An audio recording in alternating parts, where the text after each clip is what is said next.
Hi everyone, welcome to today's word of the day. Since we have the Thanksgiving holiday approaching, we had a wonderful suggestion by my office mate, our archivist Geram, to do the word turkey. So, anyone have any idea how we say turkey in Armenian? Hntgahav. Hntgahav. So, let's write the word Hntgahav in classical spelling hav.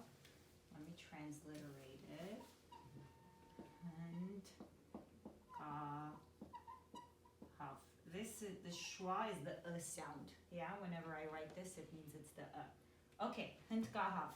What roots do you notice? Hav. Hav, which means what? Like chicken or poultry. So in modern Armenian, hav means chicken. In classical Armenian, hav meant bird.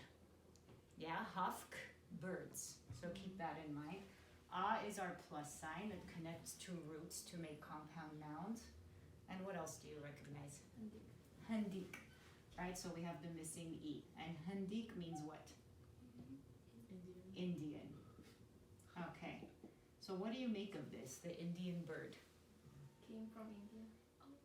Did it come from India, or is the turkey native to Native American. Native Americans? So, but why would they call it the Indian bird?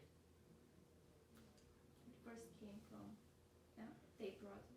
We call them Indians here. Why do we call them Because Indians? Columbus. Mm-hmm. So the same misperception of Columbus having discovered India kind of follows the name we gave to this bird. And in a lot of languages, it has that same thing. So in Russian, it's Indyushka. Indyushka. Okay. In French, it's dinde, which actually is spelled like this, which means from India. Yeah? And what is it in Turkish? Hindi. Yeah?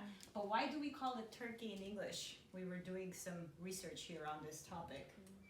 Because the English got it from the Middle East and they associated with the Ottoman Empire. Yeah, so they called it the Turkish cock, and then it eventually evolved to turkey. Yeah, so it's interesting how these names carry a lot of history. Yeah. Enjoy your turkey day, everyone.